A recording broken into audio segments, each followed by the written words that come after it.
Today on Eagle Nation News, Anna, Kathleen, and Julia B. Zion take a trip to Boyer and Spradley Elementary Schools. Some of your Eagle Nation News members shine the spotlight on media bias. How has it impacted the world of journalism? And finally, McKinley Bounds will be in studio discussing the decline of Hostess products in stores. Eagle Nation News starts right now.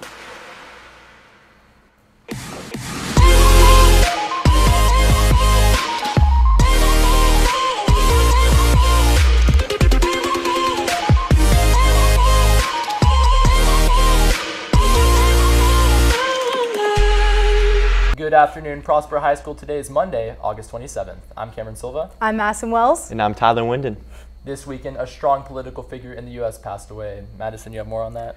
Thank you, Cameron. Just 2 days ago, Senator John McCain lost his battle to brain cancer. The Arizona State Senator is planned to be buried at the U.S. Naval Office in Annapolis, Maryland. A recent post on Twitter revealed that the Naval Academy is currently mourning the loss of one of their most distinguished graduates. Thank you, Madison. With over 2,000 new students to Prosper High School, two things are for certain. Prosper is growing at almost a rate of 20%, and the high school needs more parking spots. Before the start of this school year, there was a new gravel parking lot built by the NPF that leads onto Frontier. Whenever it opens up, it should hopefully clear up some of the traffic.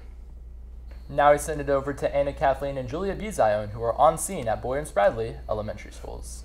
Thank you, Cameron. I'm Anna Kathleen Johnson, and I'm standing in Boyer Elementary, the newest addition to Prosper ISD.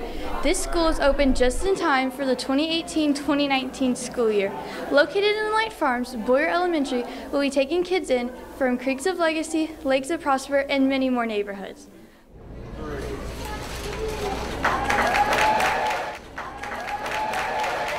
Spradley Elementary is located in the Miramonte neighborhood south of 380. Students who live in Miramonte, Prairie View, Crown Ridge, and some parts of West Ridge will attend Spradley Elementary. For Eagle Nation News, I'm Julia B. Zion, Frisco. The whole concept of media bias can be subtle or very controversial. With that in mind, some members here on Eagle Nation News wanted to shed some light on their idea of media bias.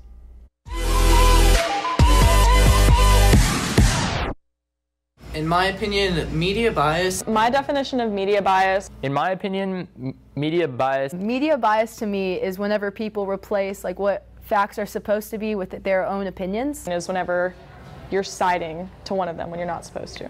Inserting one's own opinion anytime when sharing a top story or just telling information about an event. When certain media outlets they'll only take certain facts of a full story in order to portray just a small section of the story. I think it's okay to use media and bias if they say it's not a true fact. I think you're just supposed to be the news to give the facts, and it's possible to not be biased whenever you're doing news stories. We try to do that in ENN a lot here. I think it's inevitable for someone to not insert their own bias in any media story. I do, however, think that although we all have our own opinions, it's important when giving facts to try to limit it to the facts. Bias can be good, especially when we're trying to exercise our freedom of speech, but I think they should say that it's an editorial piece so that way people don't take it as fact. I don't really think that you can ever get rid of media bias completely, but I think that if people like really try, they probably could. I promise. I want to promise. This year, I promise. My promise from ENN to the viewer is probably that the show should be much more fun to watch. To be as unbiased as I can in news in general, because I believe that news should strictly be all facts. That when I'm telling a story, I'm always going to do my best to keep it just facts. Although I'll have my own opinion, you may see it, but I'm going to try my best to keep it just facts. To try my best at anchoring. It is my first year, so if I mess up, don't be too mad. We're trying to make the banter much more interesting to watch. We're trying to make the show as energetic as possible, so it's not just something that's going on in the background, but it's something that viewers might actually look forward to. Once again, I can't sit here telling you it'll be perfect, but we'll do our best. Stay tuned, we'll be right back with McKinley Bounds.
And now, McKinley Bounds joins us in studio with your Eagle Update.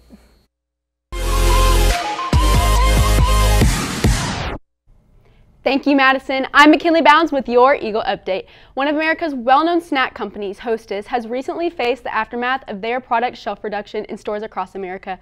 Hostess CEO Andrew Callahan has not yet released the name of the large retailer that withdrew their promotional support for the company, but a conference call analysis revealed this retail store to be Walmart.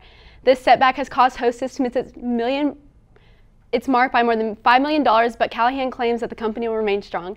Make sure you follow us on Twitter at Eagle Nation News and check out our website, eaglenation.net, to watch previous episodes. Well, that's all I have for you today. Back to you, Madison. Thank you, McKinley. And now for a few announcements. Students will no longer be able to print in the library. Please plan accordingly if you need to print out an assignment for class. Mu Alpha Theta applications can be found on the Prosper website and are now being accepted through Monday, September 17th.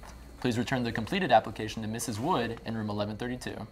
Open house is today after school from 6:30 to 8 p.m. Staff will be available in the hallways to assist you in locating your classrooms. If possible, please have a copy of your class schedule.